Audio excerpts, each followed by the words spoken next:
Hello everybody, in this tutorial I'm going to show you how to get the titanium ingot in ICARUS. First of all, go to the Tech 3, Tier 3 and make sure you get the cement mixer and concrete furnace unlocked. In the cement mixer, you'll make some concrete mix to craft the concrete furnace.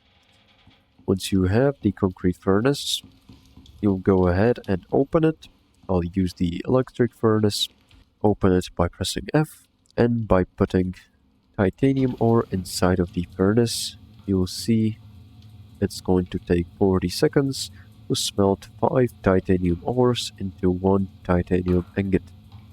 You can find titanium ore inside of caves, and once it's complete, you'll get the titanium ingot. So, this is gonna be all. Make sure to like and subscribe if you found this helpful, and see you next time.